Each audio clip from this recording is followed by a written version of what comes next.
Now, some of this material we've covered in other sessions I've done with you, but since this may have new members in this group, I'll just run through certain key points, and then you've got the PDF with more information. And I'm also offering a course, if you're interested in this information, a 6-week course going even more into depth into some of these concepts, which the intention of this is to assist you in navigating the changes, in empowering yourself, in getting to know yourself, so that you can be your best self moving through these times that are, as we all have seen, accelerating.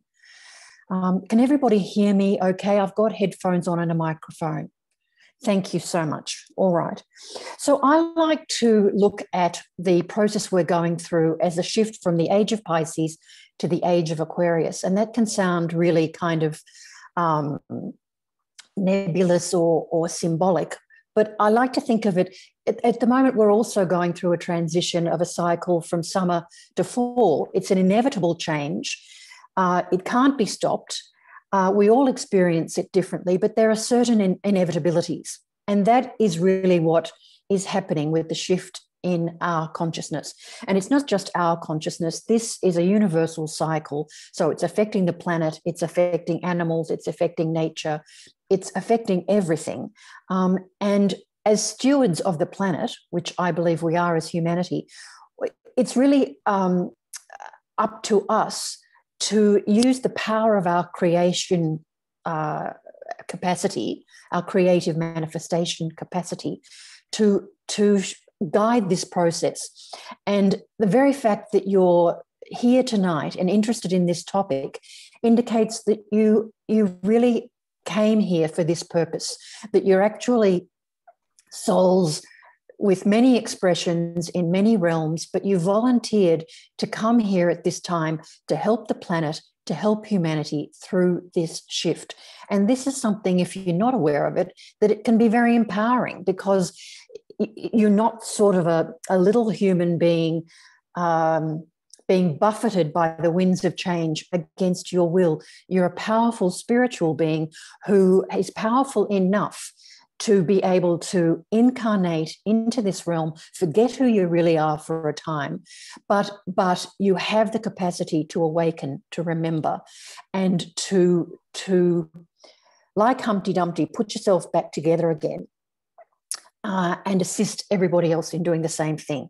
So I guess what I'm trying to say by that is this shift is inevitable. It's a natural, it's like childbirth. It's like, it's like anything. And so if we tap into our innate knowing and allow the changes to happen, go with the flow of the changes and follow our intuitions and our knowing, we make this process a lot more easy for ourselves.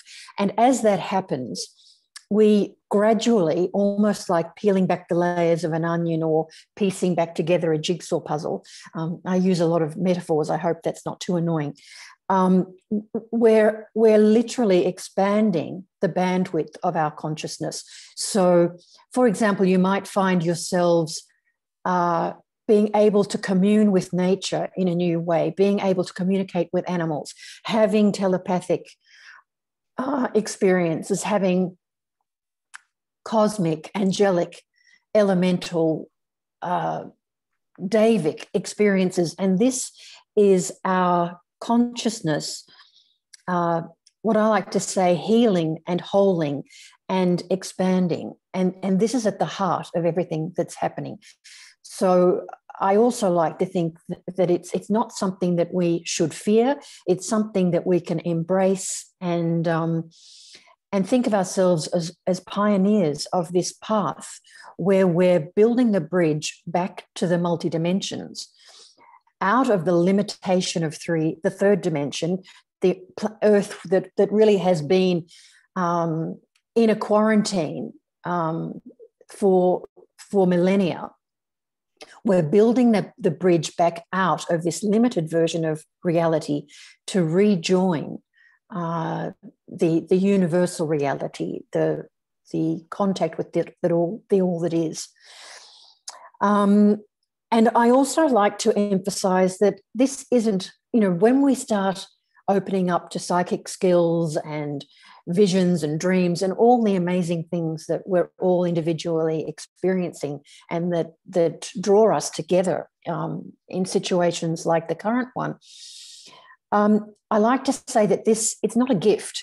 This is our birthright. This is who we really are. And it's really a case of remembering the truth of who we really are as powerful beings of spirit, embodied as an aspect, or as I also like to say, as a finger of God in this physical realm, both connecting outwardly to the multiverse and all the different dimensions, and also bringing that energy into the planet to assist the planet in raising her energy and healing, because we are a collective.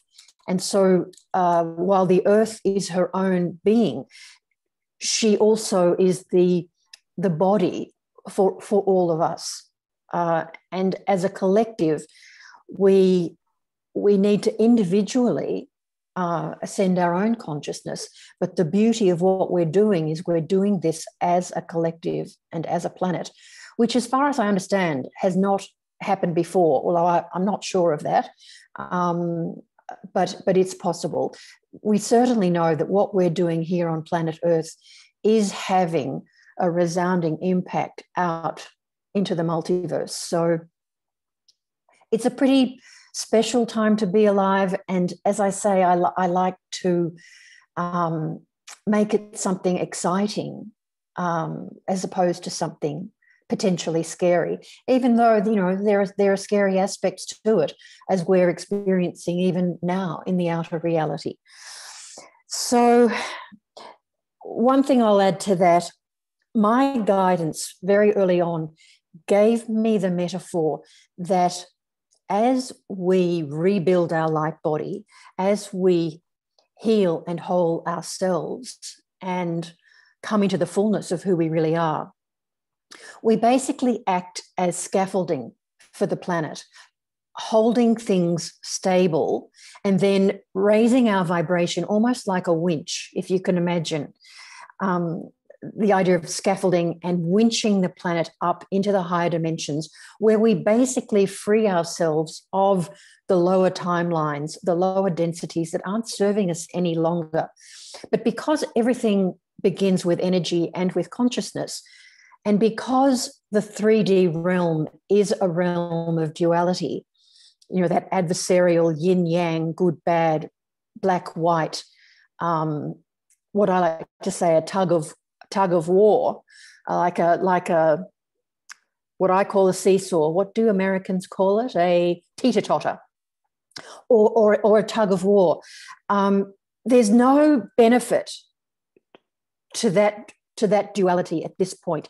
In the little document I've sent you, I've done a little drawing of an isosceles triangle, and the idea that along the bottom of that triangle, if you're just pulling back and forth, yes and no, right and wrong, yin, yang, black, white, male, female, this is how we get separated and divided and conquered. And we need to resist, in my opinion, getting caught up in those adversarial battles, if you will, the old-fashioned divide and conquer. When we unify and bring ourselves together, I always like Alice's term. What do you say, Alice? You always say to be centered, aligned, balanced, grounded, and grounded. Yeah. It's really about pulling yourself into the center, into the present moment, even, because even if you're living in the past and the future, that's also dissipating your energy along a continuum.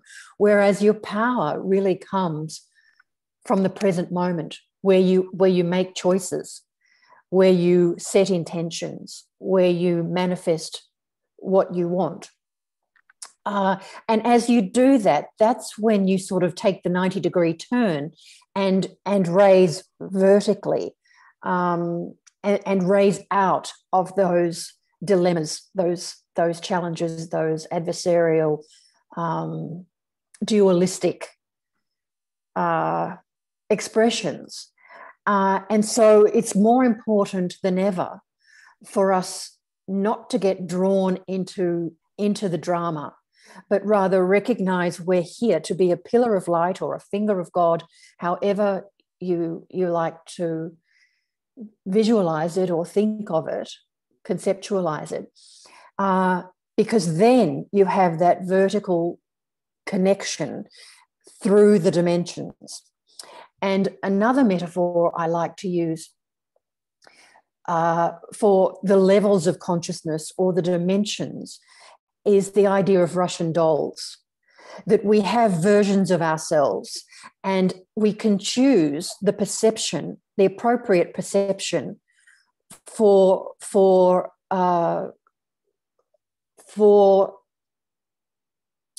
experience and expression.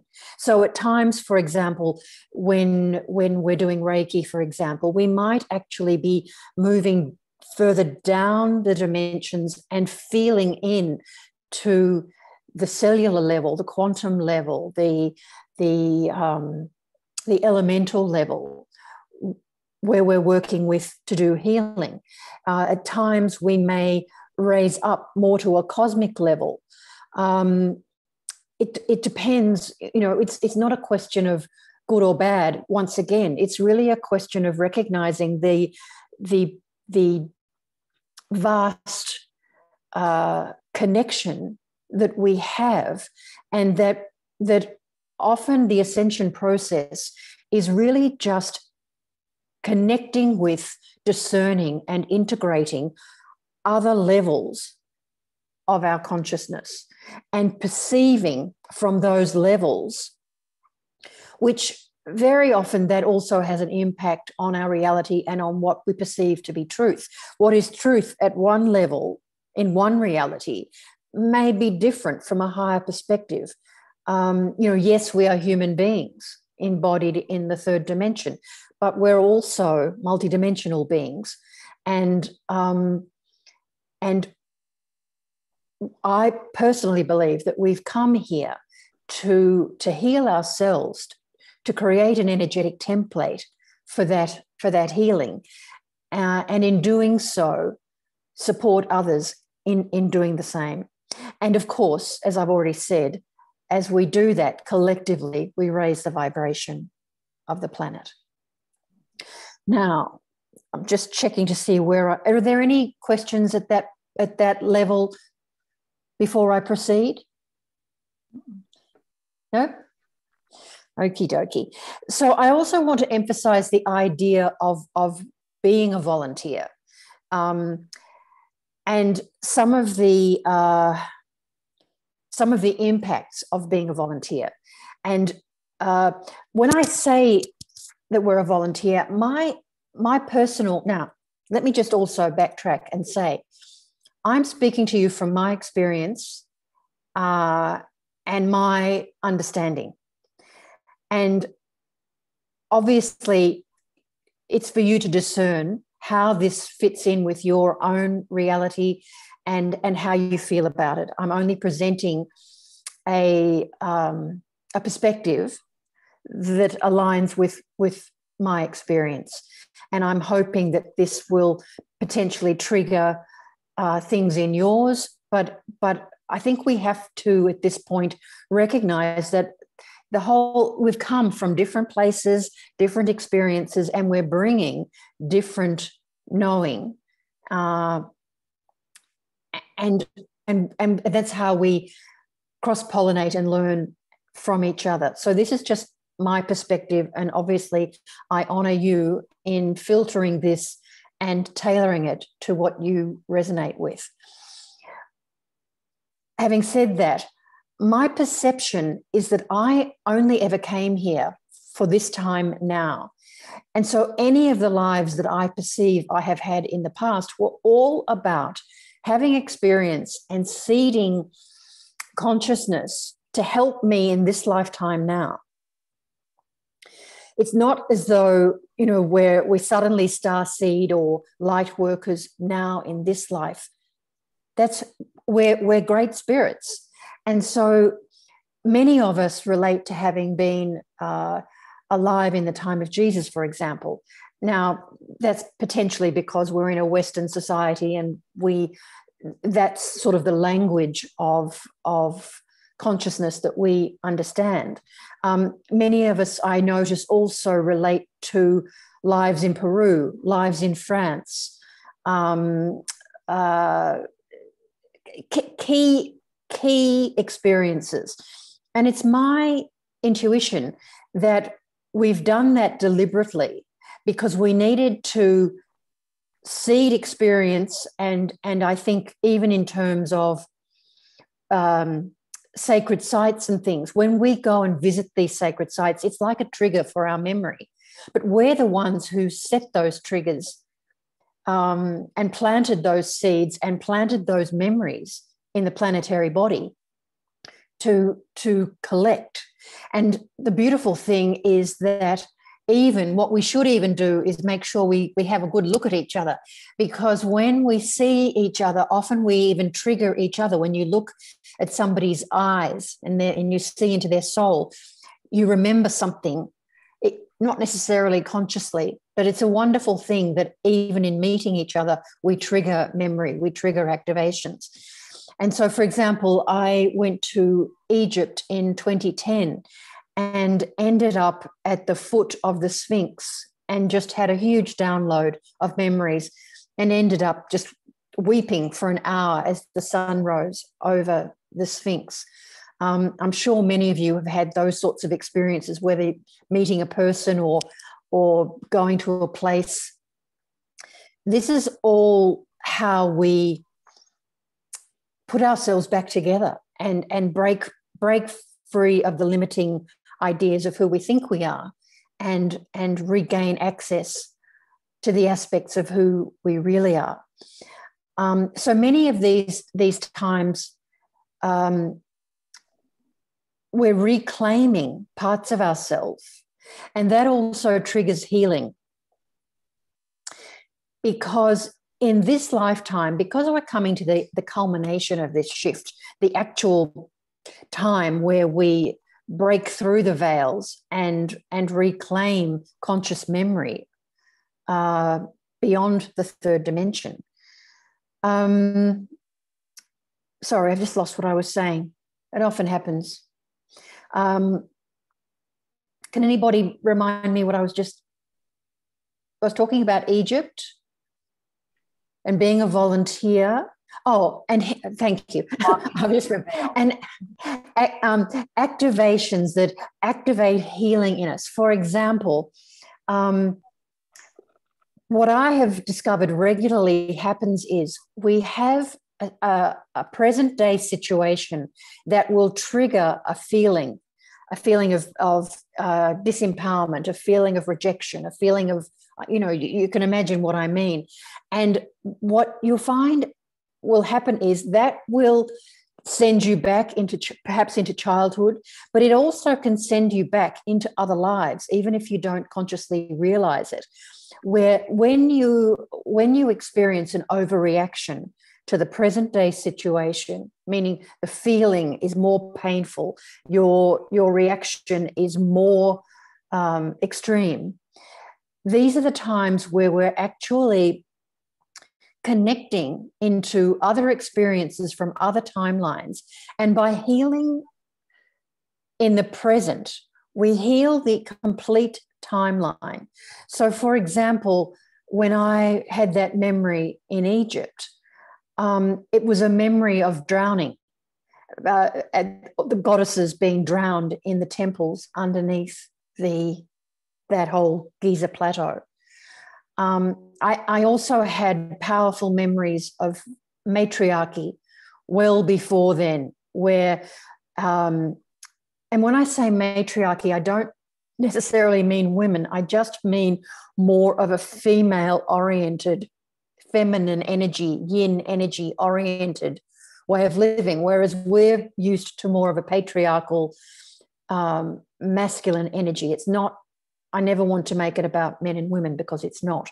And when you realize that you've incarnated as all manner of human beings, black, white, red, green, however, you realize that race and all of those things are really irrelevant. So what I'm saying is, one of the powerful things that we're doing for ourselves and for the planet as a way of putting ourselves back together and healing the planet is being activated into these memories, into these experiences that allow us to heal. And as I'm sure you all know, we heal through feeling.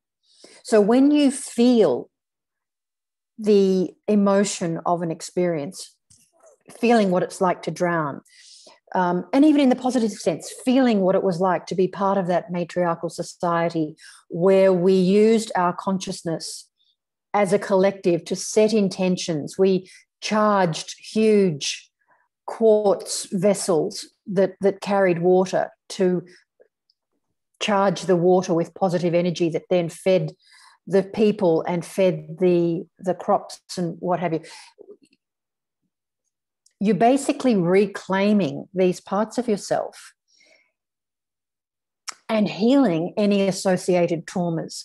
Because the bottom line is, there is a fail-safe where you cannot make the shift out of 3D unless you have become heart-centered, unless, as we said before, unless you've integrated all of these polarities, the external polarities of white, black, rich, poor, west, east, all of that kind of thing, but also the polarities inside of you, left brain, right brain, higher consciousness, lower consciousness, consciousness and unconscious, left and right sides of the body. There's so many ways, and in that sense, separation isn't a bad thing.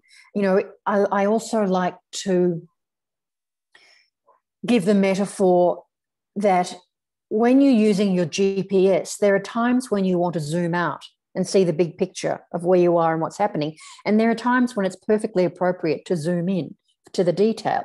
Well, that's kind of what a lot of this separation is. It's just different experience and detail. But when you get stuck within the boundaries of that and then can't navigate beyond it, that's when it has become a problem. And I would, in my opinion, there are energies and entities engaging on this planet that want humanity to stay in that limited little bubble because it serves a lot of purposes.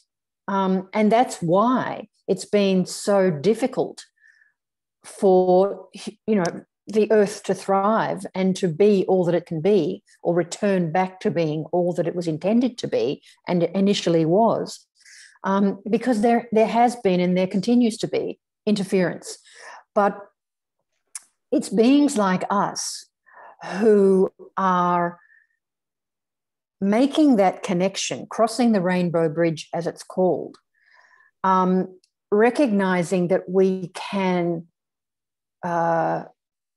whole ourselves, and in opening our heart centers, that is the kind of ring pass knot, if you like, to the multi-dimensions. Because at the point where you can manifest instantaneously, where our interconnectedness becomes a reality, you cannot have people that are incapable of holding appropriate boundaries in that environment.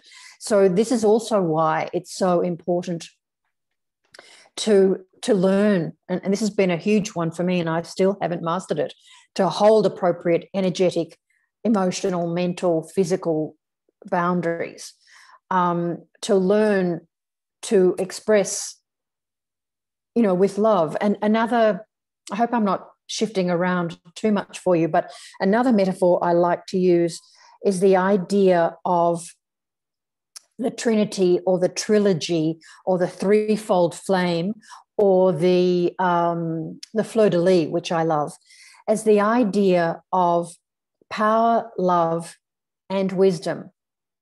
And you really can't have one without the other, without the others, meaning love without empowerment can be problematic. Power without love, wisdom is founded on power and love.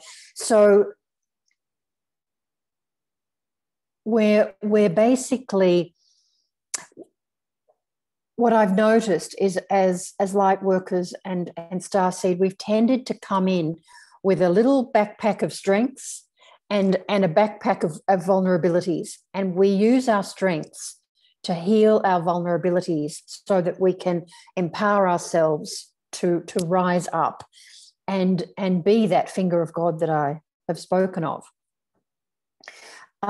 So sorry, I did go a little bit round the whirligig there.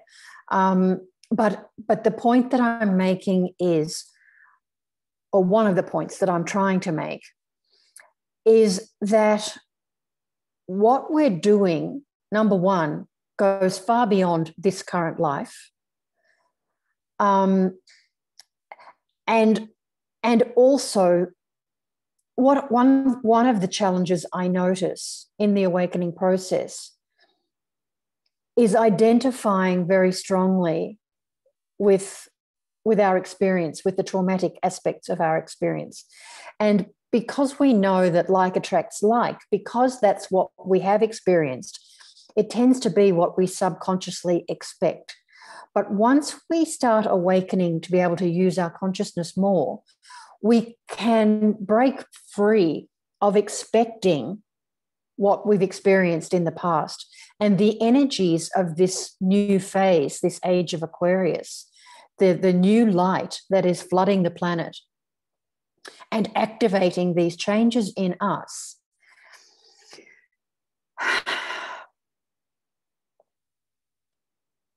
sorry, what happens to me, I know it sounds strange, but because I'm tending to be channeling, I've got a lot of streams of consciousness coming through me, and sometimes they just fizzle because there's too many streams and I've got to clean the screen and start again. So excuse me when that happens.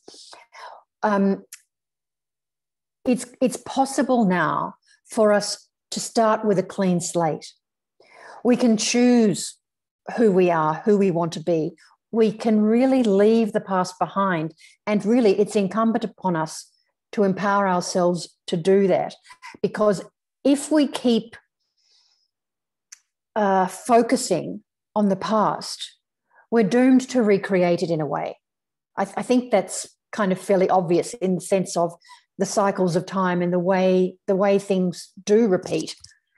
But we have the capacity, as we embody our higher consciousness, our more expanded consciousness, we have the capacity to draw a line and to start from a clean slate. And so it's necessary to do our healing. Another reason why healing is so important is because trauma has the impact of freezing consciousness. Whether this life or from past lives, you may have experienced this when you go to a particular place. When I was moving to the area of the Civil War, sort of between Richmond and Washington, D.C., I came and drove around the area to see whether, I thought it had a lot of negativity. And one of the things that I experienced very quickly was the pain and trauma embedded in the land here. And I had a powerful experience of Civil War soldiers who were heartbroken, who were angry, who felt that they'd been misled, that they'd been used, and the pain that still was there in the land was palpable. And oftentimes a lot of these, it might be soul shards, soul aspects. It's not necessarily a complete, it's almost like an archetypal feeling that got embedded in these places. And what I experienced was that consciousness needed a witness. It needed me to witness, yes, this happened. Yes, this was wrong. Yes, this was dreadfully sad and painful that so many young people, so many family members, I don't need to tell you, obviously you can tell from my accent that I'm not American, but I have had many lifetimes here, and it's not an accident that I ended up coming back. And coming back to this place where the forefathers initially conceived of the United States. And I would suggest that we're reinvigorating that concept now, where many of us are tapping into the energies of the forefathers and the intention they had for the United States, to reinvigorate that dream and bring it back into reality. So I'm giving you some of these examples, thinking that you may have had similar examples, whether personally just related to your own life or some of these bigger picture issues. And I always suggest that people not identify too strongly.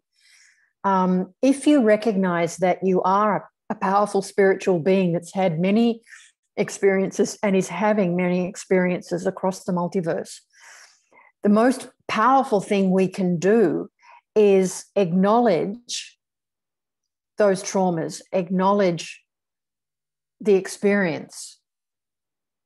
And by feeling it and engaging with it and processing it through our own vehicle, we literally put things back in their proper place. And this is important because the planet is shifting dimensions. And I don't know how long this is actually going to take, but I do believe we're going to see significant positive change in our lifetime, and that by choosing the higher timelines, by raising our consciousness and helping the planet to raise its consciousness, we are going to support realities, even if they're initially bubble realities, within other realities. But in order to make ourselves whole, we need to release the parts of ourselves that really are not ours, things that might have been perpetrated is a little bit of a strong word, but we all have conscious and subconscious memory of past life trauma that has an impact on us today. But if we identify with it too strongly, we hold on to it and get stuck in it. It's really about feeling and releasing. And one of the metaphors that I've been given is the idea of detangling a ball of string that's interconnected with everything. So, for example, some of our beliefs may have come from our parents and they actually don't serve us anymore. And so we need to release those back to where they came from. And in doing that, we free a certain level of our own consciousness. There are other things that we might have feared. We see a lot of people exploring their sexuality and their gender identity now. Well, and that might have been something that in the past they feared doing. I feel like people experiencing these, it's almost like a crisis of consciousness. They're modeling the idea that the spirit inhabiting the body is different from the body. Just because you're in a female or a male body, the energy that you're carrying is different. And ultimately, we all have and need to balance our masculine and feminine energies. I think in that document I said, we all need to experience courage, which is a masculine, traditionally an archetypally masculine quality. We all need to have the courage to act, a traditionally masculine quality. Equally, we need to be able to be vulnerable, a traditionally feminine quality. And this is, again, where we're sort of transcending the limited concepts of masculine and feminine, to claim the freedom to express our innate knowing of who we actually are. And that gets into the whole idea of star-seeded beings. I personally believe that on one level, we're all starseed. I mean, I do believe that there are a certain number of souls, let's put it that way, that belonged with the earth and were sort of born with the earth. But the intuitions that I have gotten is that the earth was created. The earth and the cosmos is living. And just as we are living aspects of consciousness, so are the planets, the stars, the galaxies. It's just, again, like that Russian doll metaphor. And so, sorry, I've had that glitch again. Where was I going?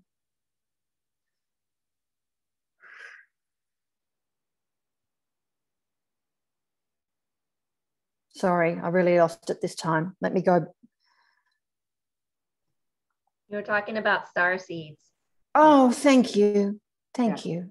Starseeds, the planets being all having an aspect of every planet having an aspect. Yes, I was basically saying, thank you, Alice. I was endeavoring to say that on one level, I think we're all starseeds. I think that the planet was created by higher consciousness, and that even at that point, there was consciousness volunteered to come and seed the planet Earth as what Barbara Marciniak calls the living library, basically a library of DNA, a library of potential experience. And so on one level, you could say that there are souls that sort of are Earth souls, but I think we all come from other parts. We all have aspects from other places. But as we awaken layer by layer by layer. And in my observation, people tend to connect to their Pleiadian aspects first and integrate those. And for me, that very much resonated with the heart chakra and the high heart chakra, and potentially sort of a fifth dimensional experience. But I don't believe these things are hard and fast rules. I think it's very personal, and I think there's great overlap. So I don't like to speak in terms of hard facts. But I will say that in my experience, the Pleiadian memory came through sort of the high heart level. And it came first as memories and feelings and knowings. And then once I'd integrated that, I had a very powerful experience of Sirius, which seemed to come very much through the sixth chakra. And that really related very much to Egypt, which makes sense, with the connection to Sirius there. And beyond. So I don't personally ascribe to the idea, oh, I'm Pleiadian, you're from Sirius. I think we're a mixture, because our DNA, in my opinion, was drawn from many different places and humanoid forms.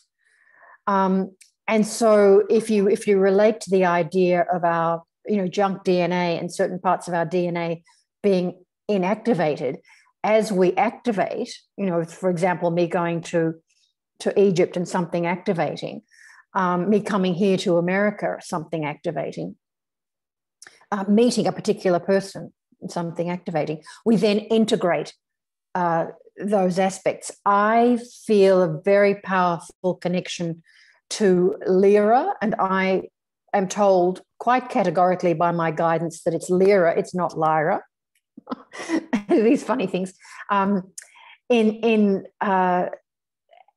So that's a whole other level of experience. So my framework is that those Russian dolls that take us up through the dimensions all the way back to source are where we have, aggregation of different parts of our consciousness that exists in the now moment. And this is where, as we come into that heart center and cross the rainbow bridge, we gain more and more and more access to these different forms of consciousness.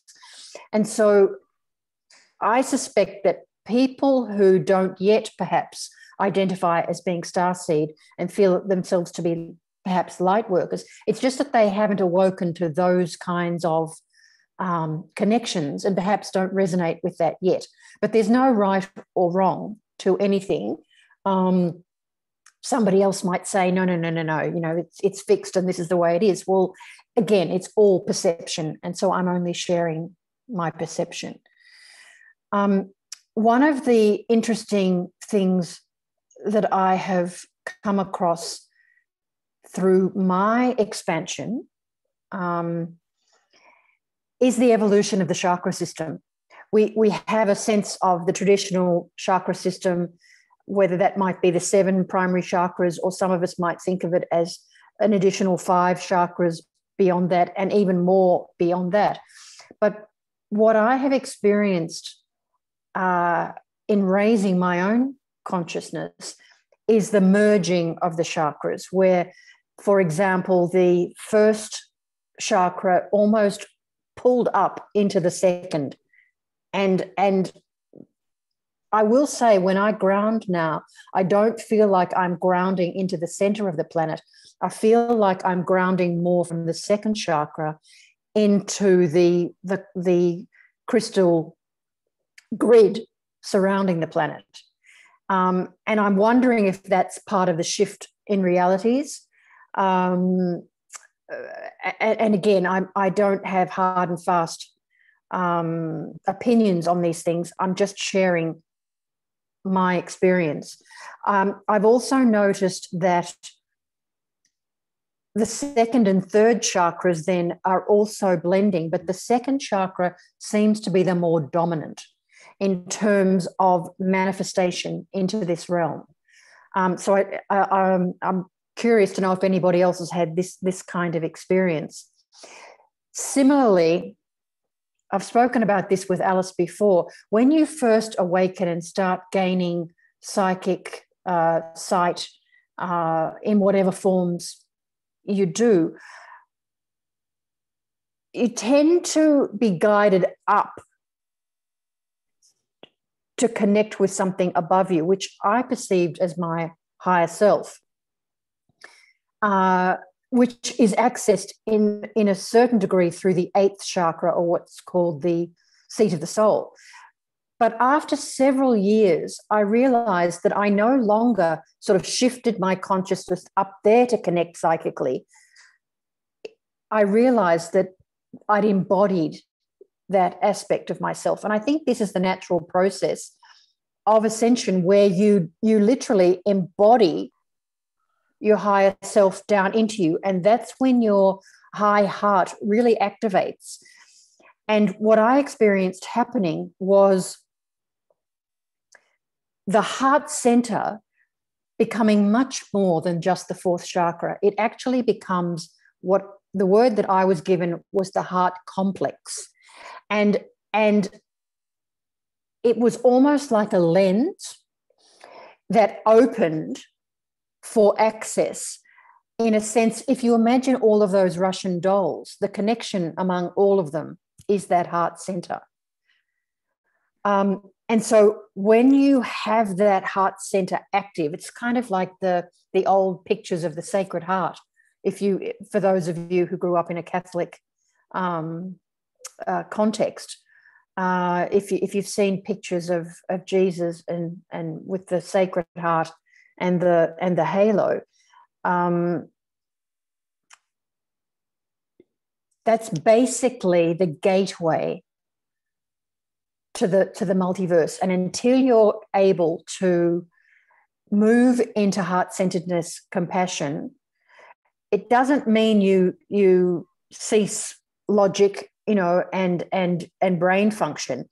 It's just that the other aspects of yourself come almost under the domain or guidance or there's a word, I can't quite think of it. You're led from the heart. And in many senses, that makes sense physically, because if you look into any information about heart resonance and the idea that you have brain cells in your heart, nerve cells, you have brain cells in your gut, that it's almost as though you gain inspiration through the higher centers, and it filters down through the heart. But the heart is almost like your universal connection to the all that is, the gateway to the bridge, if you like. And so what I experienced happening was that heart complex becoming ever bigger, so that it actually got to the point where let me say it another way. If you experience your chakras individually, and then as you expand your consciousness, they almost join and form a pillar of light, which you may have experienced. And then that pillar of light starts getting bigger and bigger and bigger and bigger. And you start being able to perceive more and more and more. But once this heart center activates, it's almost like you become spherical. And at that point, you can perceive from anywhere in the sphere. It's almost like the idea of the solar system or an atom or a cell.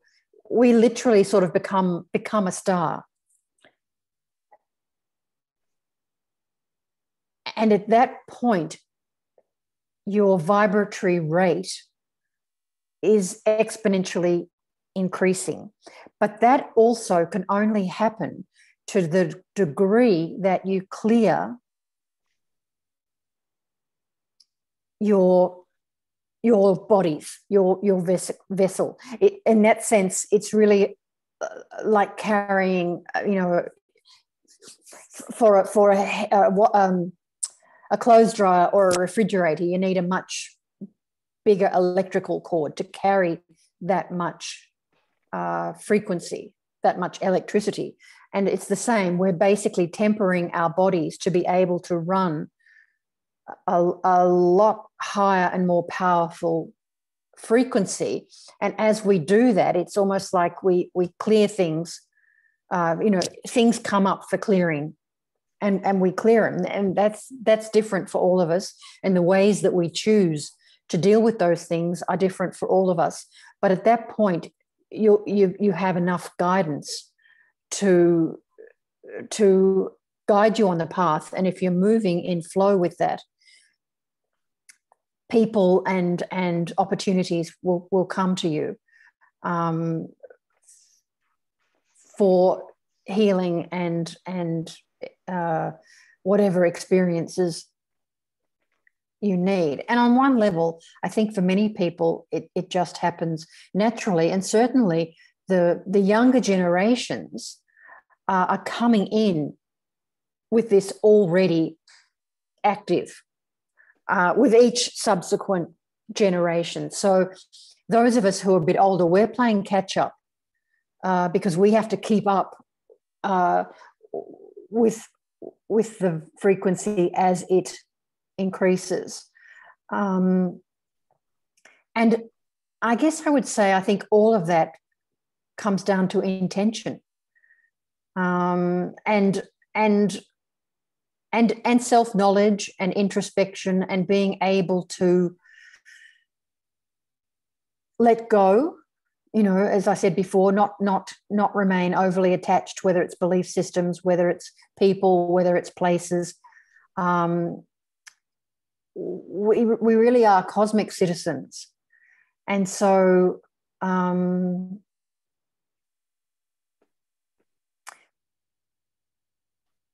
I guess I would say that it is a natural process, but of course we all need help. Now, let me just, there are a couple of other things I wanted to touch on. Obviously, the idea of the return of the feminine energy to the planet in all its forms, because we can't really have this increase in vibration unless we balance and have that representation really in all of us. And I think people like us recognize that and have been working on that naturally anyway. But hopefully we'll be seeing it more. We're still seeing, from my perspective, we're still seeing a lot of distortion of both the masculine and the feminine energy, and a lot of trauma still being perpetuated through faulty thinking, as far as I can tell.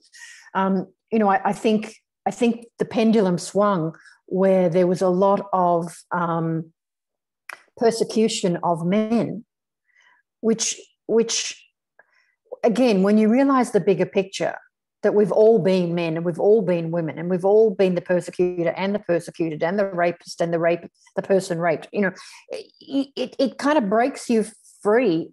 It doesn't mean you don't have compassion for the experience. Of course you do. But I think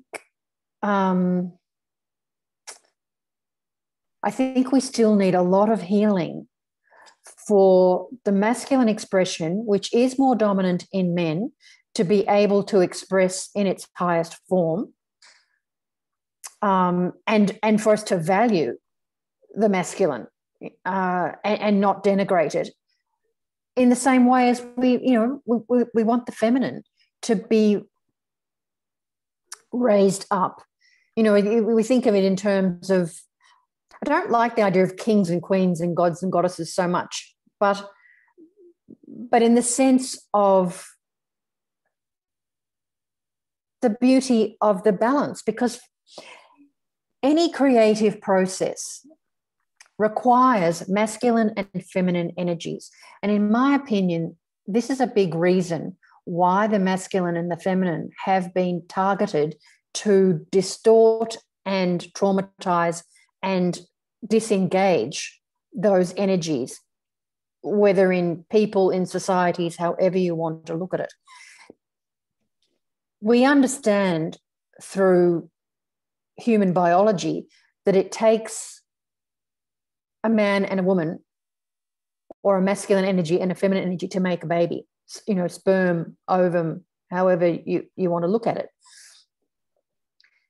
That can be seen, in my opinion, as a metaphor for any creativity. I have a rhyme that talks about the natural process of creation.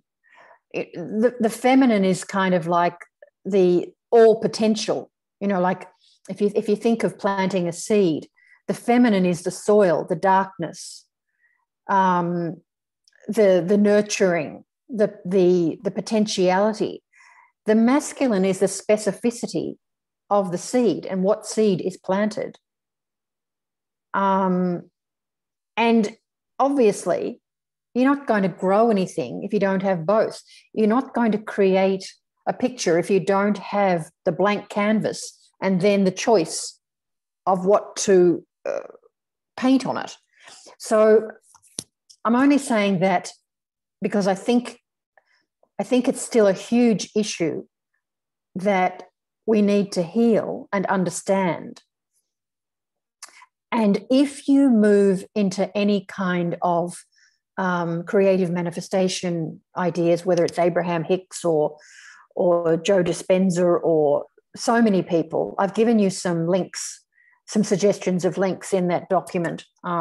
There's a YouTube site called The Reality Revolution, where the person has a lovely voice. His name is Brian Scott, and he reads chapters of interesting books. He does guided meditations. He just discusses a lot of these concepts. And for us to become empowered toward creative manifestation, we need to understand how masculine and feminine energies work. It goes back to that idea of the trilogy where I said love, power, and wisdom. You also have masculine, feminine, or mother, father, and child. In my opinion, the true sort of biblical trilogy, the Holy Ghost is the mother. So if you return it to mother, father, and child, you need the combination of both to birth something new, and that is true, in my opinion, at this point in my knowing, in what I know in this moment. That is a powerful knowing that I think more people need to come to understand and integrate. So I hope you find some of those links interesting in that regard.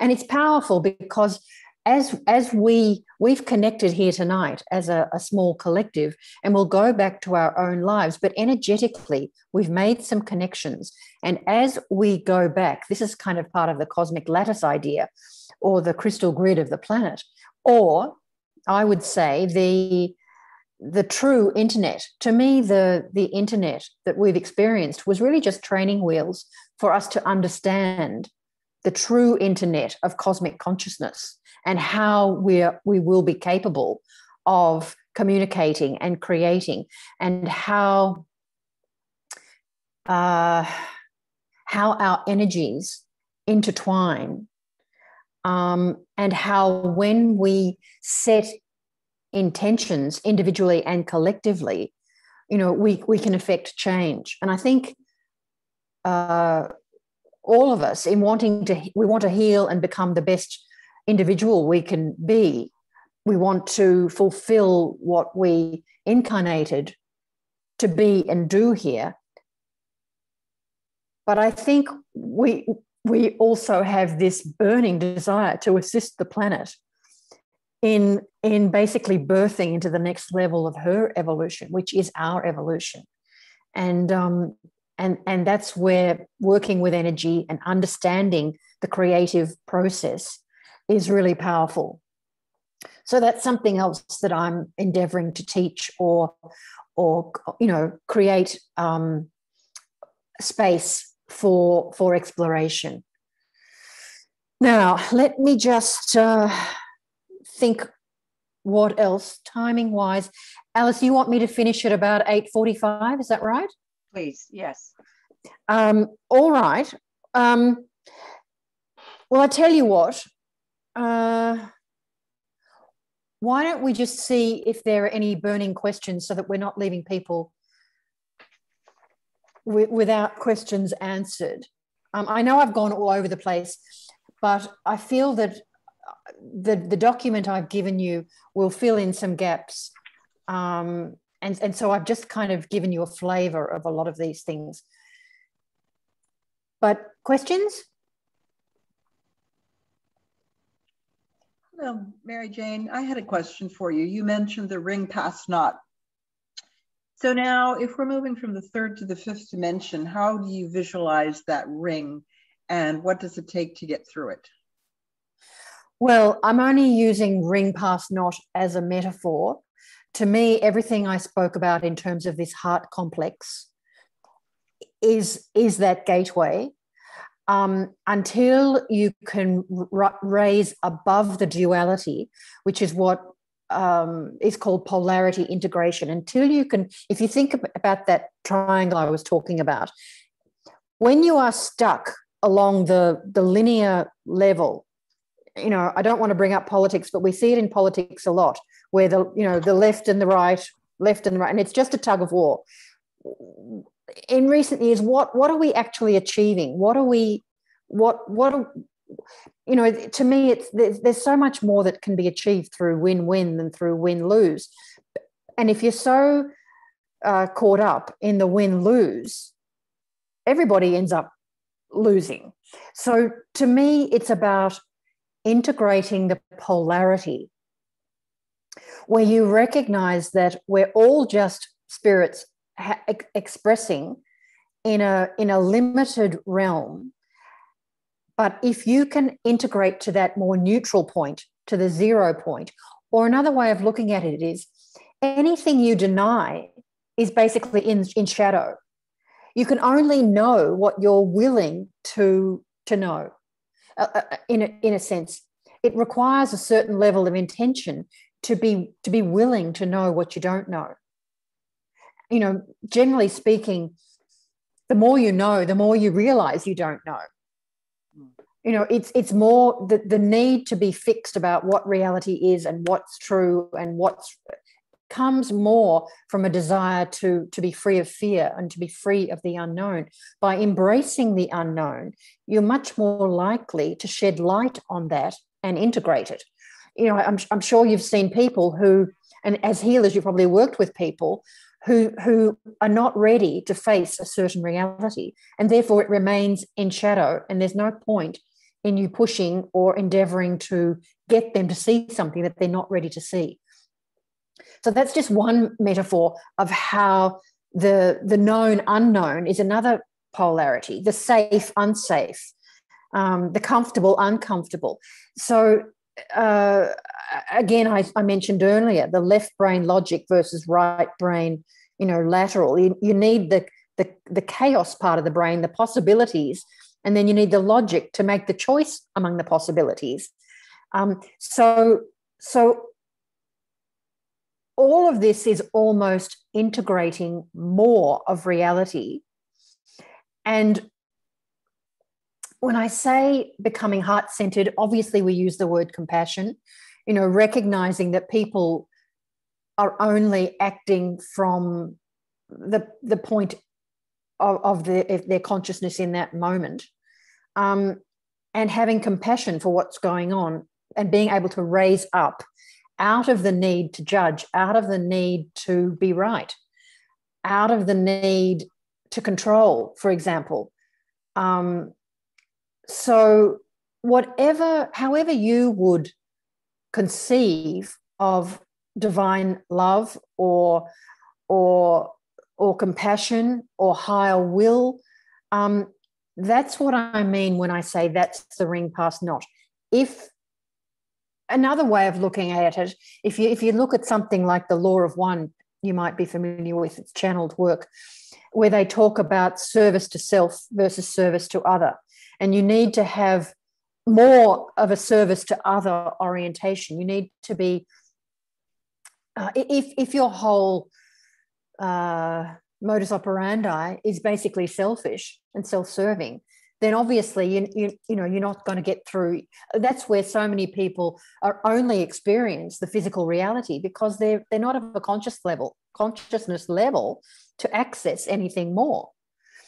But I guess what I'm saying is the more we can integrate polarity and move to that central place where you transcend, you know, they also say everything's either fear or love. Well, if you transcend the fear and operate through love, that's what opens that gateway, in my opinion, or at least in my experience.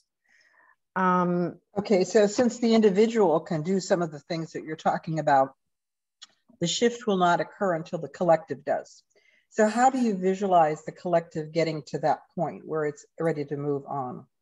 Well, there are two parts to that, and I need to make sure I don't forget. So one part is free will, and not everybody is ready. So I'll come back to that in a minute. If I forget, you can remind me. The main part is that each human isn't equal. If you access your God source consciousness and channel that into the planet, that is so much more powerful. I mean, I think it's Esther Hicks that says one person connected to the source of all that is worth a million who are not. And are you familiar with the concept of the 100th monkey? Meaning it doesn't take everybody It only takes a certain level of activated, empowered consciousness to shift the planet. And another saying is in the twinkling of an eye. But in free will, there are aspects of consciousness that are not ready for that. And that's where I think we are going to see more people leaving the planet. And we're going, meaning this planet is ready to ascend. Now, I don't know how long that's going to take. I don't think it's going to be in our lifetimes, but I believe the beginning processes of it are happening in our lifetimes, and that many of us will achieve that that level of consciousness. And I guess one thing I will say to you, I'll read you if I've got time. Oh, we're running out of time already. I'm sorry, Alice. If I've got time, or if Alice says I can, I'll read you one rhyme. I do write these rhymes. I had a psychic awakening when I was nearly 33, where my crown chakra opened and this unbelievable consciousness poured into me and basically took over my body. This isn't something I say to a lot of people. And after that point, I started talking and then writing in rhyme. And many of the rhymes talk of this time. They talk of the awakening and the shift and the remembering. And it talks about a quantum leap, a quantum shift. So I will say that I do feel that there will be a quantum shift that we will collectively experience, but I don't think it's necessarily everybody on the planet. There may still remain sort of a bifurcated reality for a period of time. I'm not sure. I think those of us who want to stay with the planet and experience this will, and I think many people who are not ready will pass on and experience it from the other side. And then how they will incarnate. There are other planets where they'll be able to incarnate. But we are creating the new Earth. There's no doubt in my mind about that. Does that kind of answer the question? Yeah, thank you very much. I appreciate it. Yeah. All right. And Mary Jane, go ahead and read that poem. It's a very powerful poem. Okay. I'm thinking of reading the one called Awakening. Is that what you're thinking or not? Which one? We're just describing that describes the shift. Well, I've got lots of them that describe the shift, but this one I included because it talks about an epidemic. It talks about an epidemic, basically. And this was written in 2003. Okay. So it's called Awakening. Move through these times with superior grace. Notice the unmistakably permanent trace of change, of awakening, of love, of reform. Never again will the norm be the norm. Create a space for a world anew, where a higher wish for all can come true. For what is truth? Please question this, do. Then allow the answers to open you. And with each answer will come a new question, opening you further to the cosmic protection of autonomy, knowledge, and to gain that word grace. This reality will change the human race. Do you sit there and wonder, is this science fiction? Well, please resist your particular addiction, whatever that may be. When you try to escape, no longer can you hide behind that mind-numbing cape. Perhaps you exhibit no addictive behavior. We suggest you rethink. Have you no external savior, no particular activity, person or habit, no religion, no rule, no security blanket? We do not admonish you for being human, but challenge your assumptions, because only you can create this renaissance inside yourself to bring about unimaginable universal wealth, a wealth that comes through frequency, the frequency of knowing. Just a few sparks will set it glowing. And if you've ever feared the spread of epidemic illness, wait for this fiery cleansing in the stillness. It will catch in your hearts the source of your very being and your true loving essence it will set about freeing. So the knowledge of who you are can finally be unfurled, and with it you can heal your increasingly crazy world for all to return to balance, the natural order, not the fake one manipulated by the now neutered New World Order. Those that would keep you slaves to illusion don't fall prey to complacent collusion. If we confuse you, just be patient and breathe and trust that in timeliness all knowledge you'll retrieve for processing and assimilation in your unique way. Never doubt you'll stand witness to Earth's finest day. Now, that I guess I chose that one because it mentions the epidemic illness, which I thought was interesting. But there are many that talk about a quantum leap. There's another one I've given you called The Time Has Come. So I have no doubt that this shift is inevitable, but we have incarnated to help it along, and also to have the victory in a way. Victory is a strange word, but having volunteered to sacrifice ourselves and live many lives that were traumatic and difficult and disappointing and all of those different things, purely the separation from source has been incredibly painful. I believe we're meant to reclaim that connection. And I like that idea of the fiery cleansing in the stillness. That's not a physical negative thing. That's a vibratory, almost burning off of everything illusory to reveal the truth of who we really are. So I hope that, well, in this it also says with every question comes a new, with every answer comes a new question. So maybe I will have sparked new questions in you. I hope so. And, if you have any questions, by all means, feel free to email me and I'll try to address them for you. Well, thank you so much. This, again, I know in channeling how spirit works. It flits from subject to subject to subject to subject.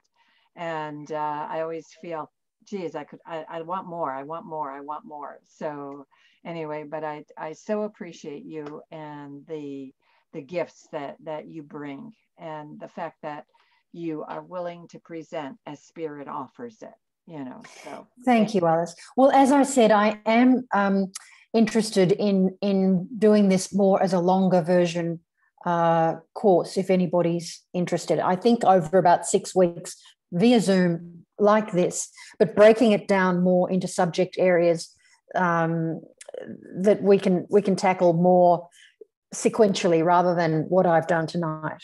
Well, you've given us like a tidbit, and hopefully the document will help as well. Exactly. All right. Great, Alice. Thank you. Thank you. And so we'll start with our prayer, and I'm going to start by calling the people on the screen. Jane? Yeah, I have a couple questions. Mary Jane, where are you located in these classes you teach? Well, I'm suggesting that I'll be doing it via Zoom. That'll be. I think that's the most, expedient and successful thing with the way the world's going. So, yes, it would be via Zoom. Okay. And Alice, the rays of healing, I'm on my laptop computer and my printer is upstairs. Will I have access to her documentation so that after I'm off the Zoom that I can? If you like, why don't you just email me? My email is on the Rays of Healing homepage for tonight, or I can just say it for you now if you want to write it down. It's emjaybeing, emjaybeing. EMJAY beam? BEING. Okay. emjaybeing at earthlink.net. But it is on the Rays of Healing homepage for tonight. Okay. And if you email me and just remind me, say, can you send me the PDF? Yeah. Sure. I'll do that. Because anybody else who ends up needing that, it's fine too. Yeah. Well, what I'm going to do, Mary Jane, Christine was kind enough to already email me the PDF file. So Oh, wonderful. I don't have to worry about it. So when I give this recording to Emily to post, I'll just have her post all that material too. All right. Wonderful. Yeah. I think that'll make it easier for everybody. And then they can just get it, you know, as they want it. If they don't want to contact you.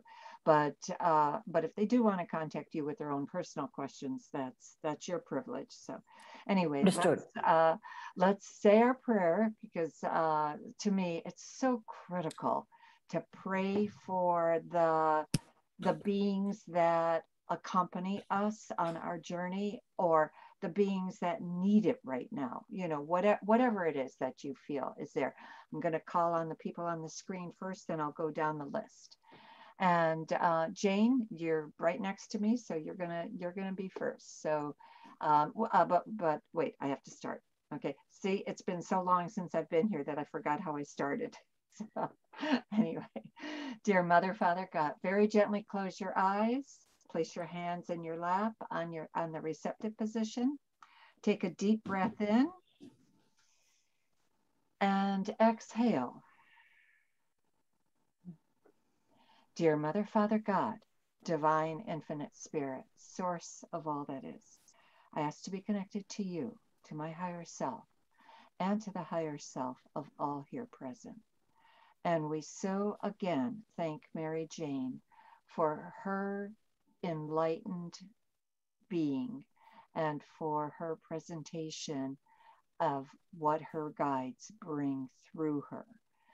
We ask for the assistance of the angels, archangels, ascended masters, but we ask for special healing for the following: my son, my daughter, daughter-in-law, my new son-in-law, and my grandbaby, the Jones family, Sweeney family, Zarnopas family, Udall family, and now every single person that is out there that feels abandoned, alone, depressed, and just discouraged, that they be given the light of grace to keep moving forward. Jane. Okay, I think I'm okay. I want to pray for my personal family, and especially my sister who is physically struggling, for my late husband's family, my grandchildren, and all the people. I'm thinking of my personal friends that are struggling with ascending and developing their abilities. Amen. Excellent. Thank you. Christine. Yes, thank you. I would like to send healing to my mom, my dad, John, Sam, myself, my grandmother, my brother-in-law, whose birthday is today, McKinley, Cricket, Okami, as well as everyone here tonight. Thank you again, Mary Jane. That was fabulous. And for Mother Earth, thank you. Thank you. Mary Jane. I would like to send healing and strength to all of my family in Australia who are experiencing lockdown, curfews, not being able to leave their homes. It's very painful. And everybody who is experiencing difficulty of any level in the planet at the moment, just sending love and compassion and healing. Thank you. Thank you. Ralph. Yes, just like wanted to send love to everyone, including my family, my immediate family, my greater family, and blessings of light and love and total divine grace and attunement for everyone's path forward. Thank you. Thank you. Teresa. I'd like to include my family, especially Leo and Max. Thank you. Thank you. Joe. I lift up my family, Marshall, Marisa, Jan, Betty and her family, and Wanda, and all animals who may be suffering right now. Pray for compassion and healing, and that they feel totally loved and at peace. Pray also for Rocky and Zen and Elizabeth. Thank you. Thank you. Kathy. And Kathy, you're in the background. So, all right. Well, she might come in later. Michelle. And again, you'll have to unmute yourself. I think that's it. And the two of them haven't responded. So I think everybody has had a chance. And so we ask, especially for the grace of God and for the assistance of Jesus the Christ, but of Master Jesus, of Master Buddha, of Master Katumi, Saint Francis, Saint Germain, Saint Gabriel, Saint Raphael, Saint Michael, the Blessed Mother, the Divine Feminine, Mary Magdalene, Moses, Metatron, Melchizedek, Mohammed, and Kuan Yin. We ask that we be cleared, centered, aligned, balanced, and grounded, and that whatever come in for each of us come in for our highest good, and that we have, through the light of grace, are able to meet the challenges that are given to us every day, whatever those challenges entail, because it could be only the fact that we have to trust in God supporting what it is that we have promised to do with our life. We ask all of this in the name of Jesus the Christ and in the name of I am. Amen. Namaste. And thank you all. Amen. Thank you, Alice. Thank you. And don't remember that this is Mary Jane is a paid speaker, so the suggested donation is $25 if you can afford it. We greatly appreciate it because we share 50% with the paid speaker. Next week, I absolutely cannot remember who our speaker is. If anybody has that online or anything, I haven't pulled it off yet for it. I mean, it was hard for me to believe September is over, and because my August is kind of like blown out of the water for me, and now September blew out of the water for me. So anyway, but once again, thank Mary Jane. I thank you so much for being here, for being the glorious. Thank you, Alice, for your dedication to Rays of Healing and what you do. Thank you. All right. And everybody have a blessed week. Wonderful time. Thank you. Yes. Thank you. Thank you, Mary Jane. It was fabulous. Thank you, everybody. Thank you, Alice. Bless you. Bless you. Bye, everyone. Bye-bye.